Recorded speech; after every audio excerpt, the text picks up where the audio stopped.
welcome to Third Week Council. Thank you for coming. Meant to use the mic. Thank you for coming to Third Week Council. When I asked you to speak, please make sure you say your name, college, and pronouns before you speak. And make sure you use the microphones because we need them for recording the audio. So we'll just begin. If there are any matters arising from the previous council minutes, seeing none, that's approved. So we can go on to reports. If the sabbatical officers could come up and quickly do their reports. Hi Council, Joe Inwood, Oxford SU, he, him. I'm President this year. My video report is on my Facebook page, so you can have a look at it on there. I've been busy with my committee schedule, so I've been to Domestic Bursars Committee, Estates Bursars Committee, Education IT Board, etc.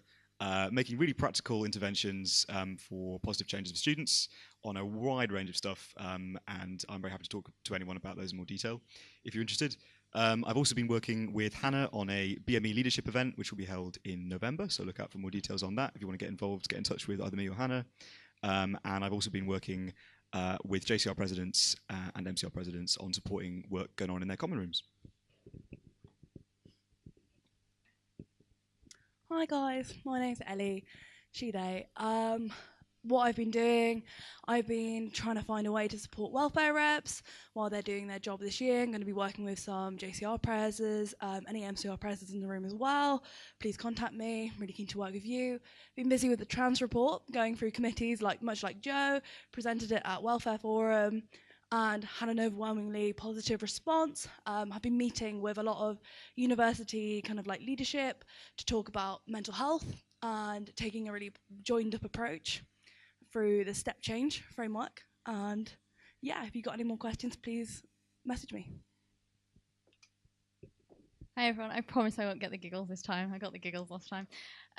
What have I been up to? I organised E&E rep meetings and C&C rep meetings, which is really good. We were talking about how we can share ideas throughout colleges, how the SU can offer support and that kind of thing.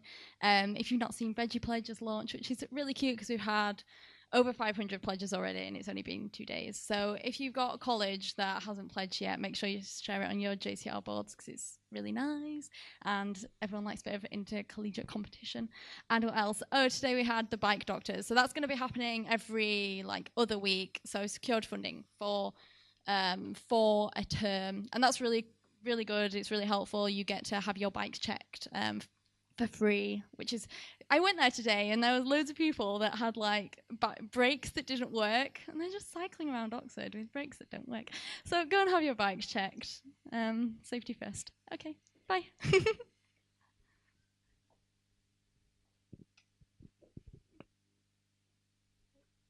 Okay. So a few of the sabbatical officers aren't here, so unfortunately will not be able to do their reports. So we'll just move on to the next. Oh, sorry. Are there any questions to the sabbatical officers? Seeing none, we'll move on to the next part of the agenda. So we're actually going to be following a different order of the agenda just because Joe needs to get somewhere quickly. So we're going to do the campaigns review first. If Joe wants to get up. That's me going somewhere quickly for SU business, not just going to the pub or something. So I'm going to NUS Zones Conference in Leeds this evening and all day tomorrow, where I'll be holding our full-time NUS elected officers to account on behalf of the SU, so we try and find out what they're doing and how they're spending our money. So the campaigns review is a piece of work that we've been working on over the summer. I'm bringing it here to Council today as an item for discussion, for debate. We're really keen to hear your opinions on it, and we want to hear your sort of feedback before we bring it to Council, which will be in 5th week. So the outline of the... This is what, yeah, there we go. We currently have a situation with our campaigns in which we put a limit on how many campaigns any one sabbatical trustee can sponsor. This has resulted in a very strange situation where we have something called super campaigns, and that was what we wrapped up in 1st week Council, if anyone was there. We had Global Justice, Community and a few others which didn't really technically exist other than in governance, which is always a bit of a bad sign. So we're trying to sort out that governance, because it doesn't really make sense to have campaigns that don't meaningfully exist in reality. So campaigns like On Your Doorstep and the Living Wage campaign that do really important work are going to become their own projects in their own right, basically, whereas before they were sort of part of a strange artificial construct. So at the moment, there are 13 active campaigns, 5 per SAB trustee. You have to bring that to council, write a constitution, hold elections, and then report to council termly. You cannot run something that is short term. There's no scope for that. It's kind of whole hog or nothing. So the problems with this at the moment is that the funding model just isn't very democratic. Council owns campaigns, but it doesn't really get many reports from them, to be honest. And a lot of campaigns that could use more money and have good ideas don't necessarily get that, whereas campaigns that actually aren't really spending anything continue kind of to rumble on, kind of not quite alive. This results in a huge amount of bureaucracy. There's a lot of paperwork, and a lot of student campaigners feel there isn't actually that much support from the SU, which really needs to change because we can do a lot better on that. So clearly the one-size-fits-all approach isn't appropriate. We've got, as I said, all those different campaigns with very different objectives, dealing with different priorities, and also the liberation campaigns that we have and the sectional groups aren't really given the autonomy that I think they deserve. So we want to change that too. So fundamentally, we want to make it easier for students to get things done. We want it to be really clean, painless, and easy to turn up with a good idea, get support from the SU, get funding, and just get cracking, really, rather than go through all the bureaucracy of setting up a constitution. We want to give council ownership of work. We want to give council the ability to say, these are your objectives, go and do it. We want to allow liberation groups to have proper representation on council and full autonomy. And we also want it to make easy to get involved, have a positive impact. And we want to clear up the confusion about what is a campaign. At the moment, something like VegSoc is a campaign in the same way that OSDC is a campaign. That clearly is not quite right. And also we want to try and build some excitement. We want people to know, as SABs, we constantly meet with students who say, I've got a really cool idea, I want some help, what do I do? At the moment, we sort of say, well, come back in Hillary, because we will have something for you then, which is a scheme, a sort of way of working that I'm going to show to you now. But at the moment, we don't really have much to say to them. So the new proposals will split our groups into 3 different sections. Schemes are going to be things like target schools and RAG. These are long-term and kind of very much ingrained directly into what the SU does, so they don't have that kind of autonomy that you'd expect the Liberation campaign to have. I wouldn't get hung up on the terminology, by the way. This is all still very much open to drafting, but we've consulted campaigns pretty heavily on this, and the middle group campaigns will become demographic groups, so liberation campaigns, sectional demographics. This could be things like other than the ones that currently exist, we've also got provision for mature students, for example, or international students, groups that need their own representation as demographic groups, as well as the existing liberation campaigns, which you may know. And then projects, and this is the more exciting kind of new aspect of these proposals, which is the ability to have flexible student groups that come to council, have a good idea, council says yes or no, and then they kind of run with it for a term, and they can renew that each term. This doesn't have to be new things. This can be things that the student campaigners are already doing, but this is basically a much more flexible format in our governance that means you don't have to write a long constitution if you don't want to. You don't have to elect a full committee if you don't want to. You can if you want to, but that's not a barrier to getting started, really. So all it needs is someone to come to council and say, this is my plan, this is my budget, what do you think? And then they just give a termly update, and council can say, yeah, this is great, or have you thought about doing this extra, or whatever. So in 2 weeks' time, you'll be seeing a motion which will update our governance to reflect these changes, and that's when you'll get to have your say on the kind of nitty-gritty detail. We want to hear from you in advance, though, on your kind of impressions of these changes. Do you think this is addressing the existing problems that there are? Could they go further? Should they be different? We want to hear from you, so it's over to you. Thanks.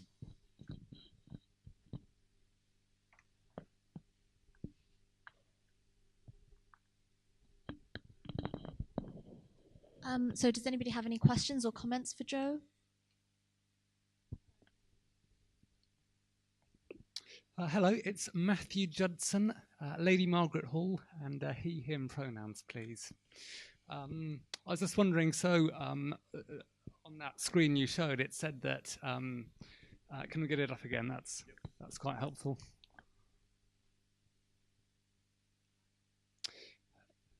Yeah, so it says at the bottom that campaigns and schemes won't be accountable to Student Council. And I was just wondering about the reasoning behind that. You know, if we give them money, you know, shouldn't we have some kind of, you know, shouldn't we be told about what they're doing? Yeah. So I mean, I feel like that's quite a big problem at the moment. You know, we have all these campaigns, and I don't feel like we really get an overview of what they've been doing. And maybe that's my fault for not looking into it closely enough. But I was just wondering if you could comment on that. Does anyone from a campaign want to sort of address that if they are here?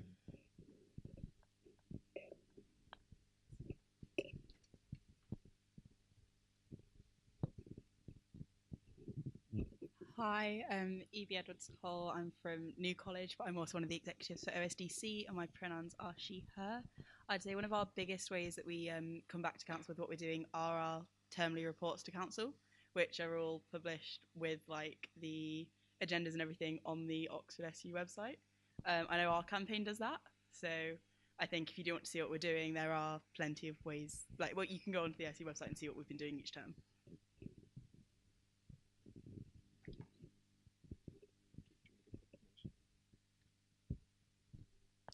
Yeah, and I think it's more that direct accountability for activities is not really appropriate for a liberation campaign where the Student Council doesn't reflect that group, and Student Council shouldn't really be telling those campaigners what to do.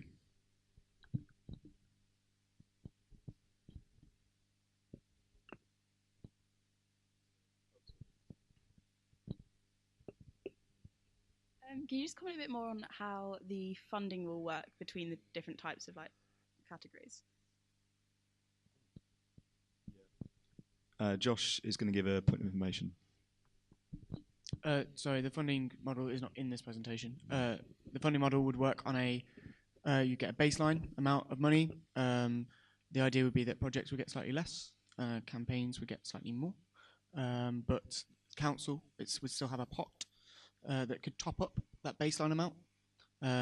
But whenever council does top up that baseline amount, then you start to get into the realm of you've got a project that council's got a certain amount of ownership and buy into.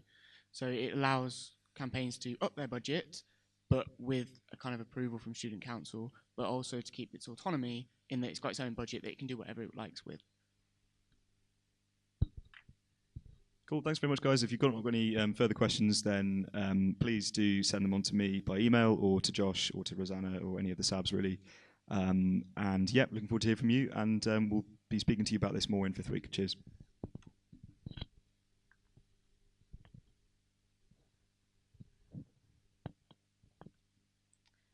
Thank you, Joe. And yeah, just to clarify that this the campaigns review will be voted on in 5th week, so please do attend.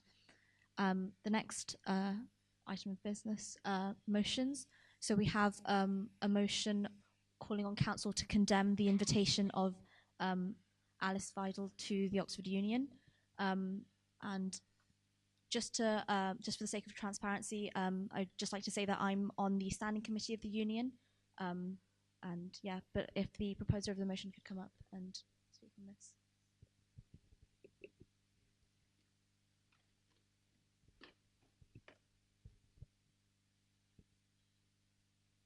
So you just have like 3 minutes to propose the motion. Hi, so yeah, Alice Vidal, if you don't know, she's the member of the Alternative for Deutschland party. Yeah, it's far-right, anti-immigrant. It opposes gay marriage. Members of the group have been involved in violence in Chemnitz, along with Pegida. People have been targeted for their race and for the color of their skin there. So yeah, in a place like Oxford University, I don't really think such a speaker should be platformed. and given a microphone to express her abhorrent views. Yeah, I feel like. Can you put the microphone next to your mouth, please? Oh, yeah, sure. Sorry. Also, in terms of the last point, I'd like to. Yeah, I feel like a few of the members of the Oxford Union are discontent with who was invited. For example, when you've got like Little Mix and Alex Vidal, and oddly people seemed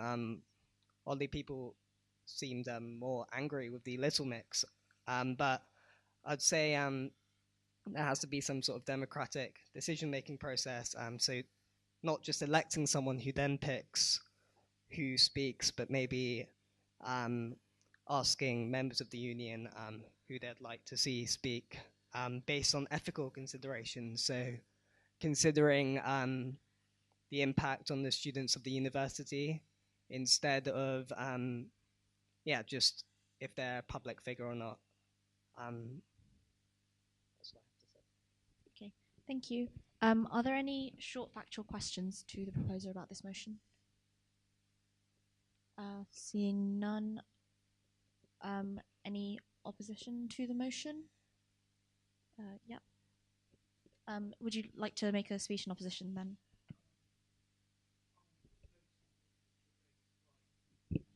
Sorry, could you just wait for the microphone?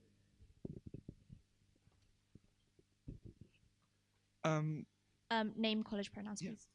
Grenville Morgan, Exeter, JCR rep, he, him. So just to say, these are points which have been raised by a few members of the JCR. They're not necessarily my views. Where's it gone? I wrote it down. But essentially, there's concerns that the motion is more condemning the union than Alex Vidal.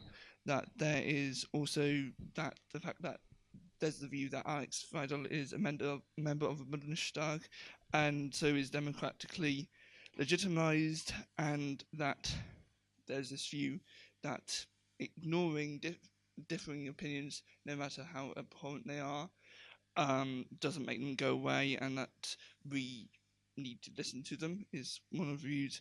And there's also the view that the SU shouldn't be telling the union how to run its affairs. I'll just say that these aren't my views, these are views that I'm just representing to council as a representative of JCR. In terms of the view that talking about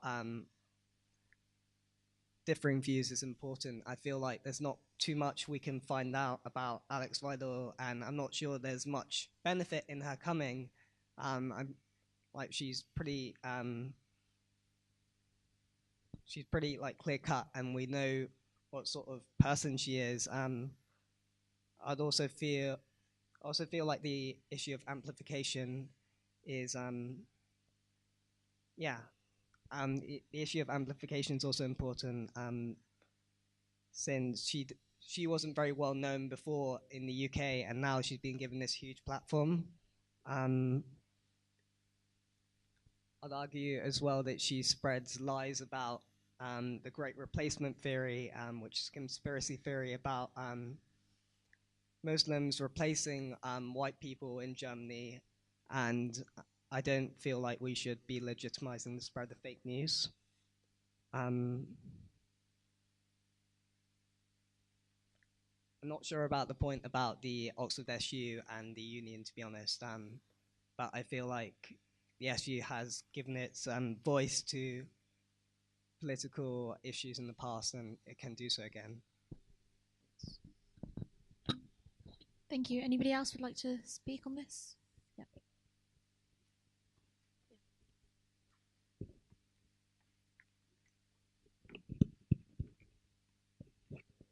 I think just, Simon, he, him, Hartford College. I think just one further point to note here is that this is not purely about someone's abhorrent views that a lot of people might disagree with, but this is about the exertion of actual violence against people in Germany. So not only has she condoned sort of randomly targeting people of color violently as sort of an understandable outbreak of the fear that many Germans have. She also herself went on sort of so-called civic patrols through so-called no-go areas, trying to, essentially patrol an area and scaring people into expressing legitimate views by pretending that there was, some kind of left conspiracy keeping sort of the honest majority of Germans from the street. So this is about like an actual physical presence in the street and actual violence rather than just about her abhorrent views. Thank you.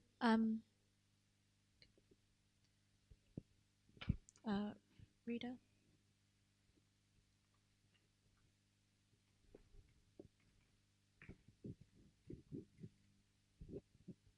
Hi, Rita C. Her, St. Hilda's College. I'd like to reiterate what Simon says. This isn't really about, oh, she has abhorrent opinions, but we should all listen to them in a rational debate. This is someone who endorses and participates in a violent street movement that actually basically wreaks havoc on the lives of minorities in Germany. And in a context where we have rising far-right violence in Britain, for example, a socialist bookshop has been attacked, trade unionists have been attacked on demonstrations, and in Oxford even an anti-racist street stall has been attacked by the far right. What Oxford Union is effectively doing by inviting her is not giving her a platform in which we can debate her and convince her supporters that, oh, they're wrong, but it is basically providing a platform to an extremely dangerous person who is actively and physically trying to crush minorities.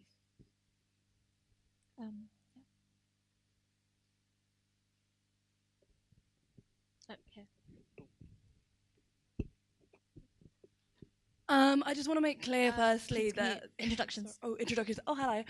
My name's Ellie. She, her. VP Welfare. Just want to make clear. It's not the SU condemning. It's the SU condemning on behalf of the student body. Firstly, and I think it's been made pretty clear by the last two speakers that hate speech doesn't just exist as speech. Hate speech invites physical violence onto minorities and to people who are the most vulnerable in society. One other person's freedom of speech can be removed by hate speech. So if we are kind of basing the discussion on freedom of speech, then you have to think whose freedom of speech is being removed by this hate speech. Thanks. Yep.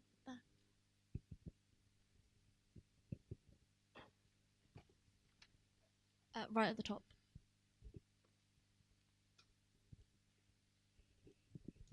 Charlotte Sefton, St. Cat's, she, her.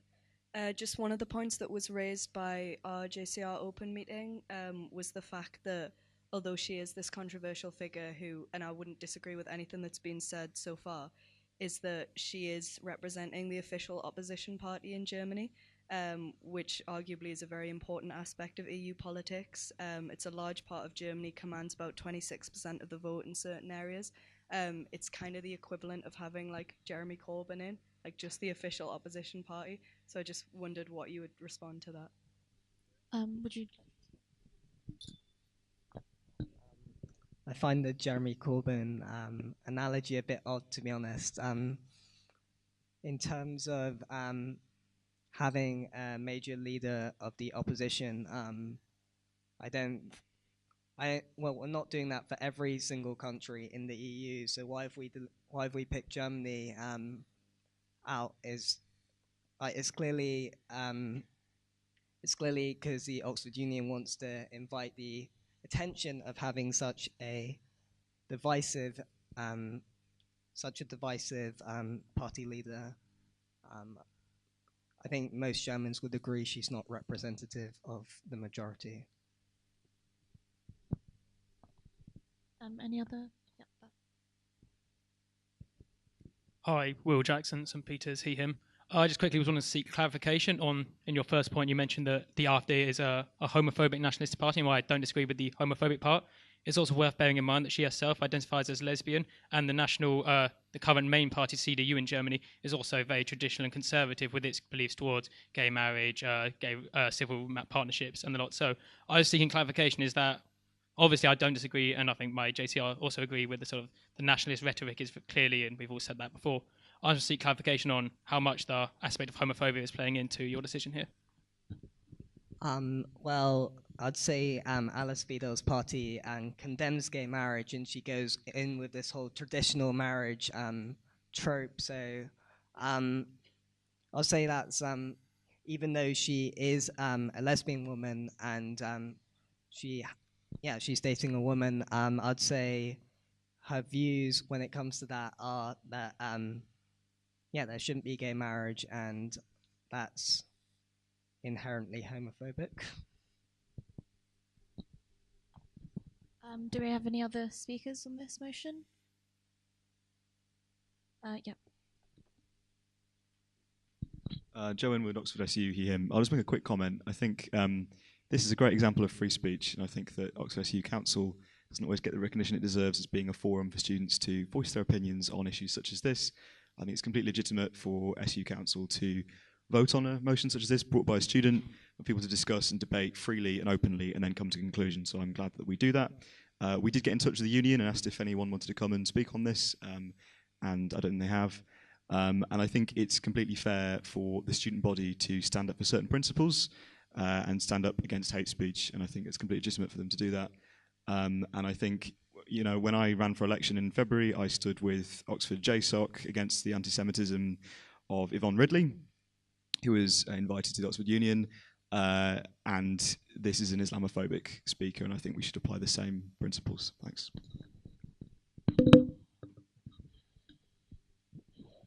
Any other speakers or?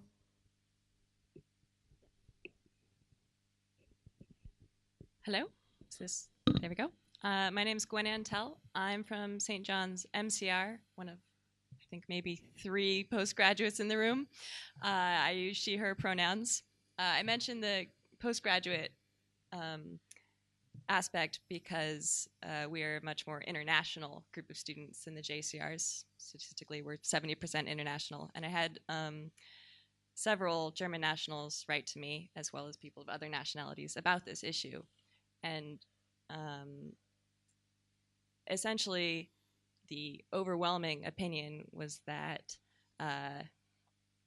everyone condemns the speaker's actions, and there are no supporters within our MCR that spoke to me. And most people didn't want this debated, didn't think that the union should have invited her. Despite all of those things, which I think is the general consensus of the room from what we've heard, nobody felt it was really appropriate for us as the student union to ask a separate organization to change its own workings. So I suppose first there's a factual question. Has the student union tried to intervene in the way that any other organization runs itself before? And this is really actually the third point that was raised by the Exeter JCR earlier, is sort of what is that relationship between the student union versus other organizations? I think Joe can answer some of your questions. Yeah, just really quickly, thanks for coming. I'm a member of the Oxford Union. I have no idea how it works, what its democratic processes are. They've never really been made clear to me, and I have no idea how, as a member of the union, I would go about making those representations to the union. So it's not always that easy for union members to do that. It is a completely autonomous, separate organisation to the SU. They're a private members club. They are permitted to do whatever they want, but they are often seen as representing the university in some way, for better or for worse. People look at the Oxford Union and think that's the Oxford student body. So we have to think about what it means and what the outside world would see when the invitations like this are made.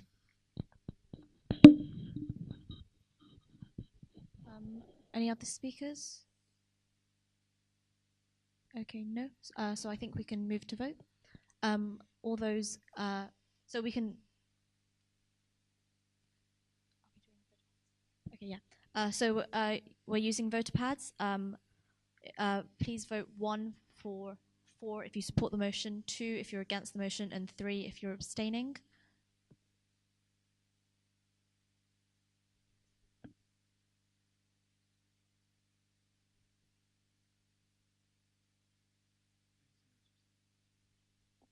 Sorry, 0 is abstentions, just to...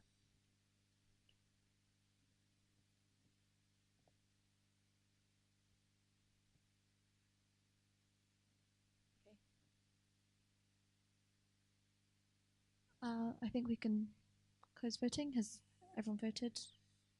Yep, okay. So that passes with, it has a 2/3 have voted for that, so it passes. Yeah, motion passes.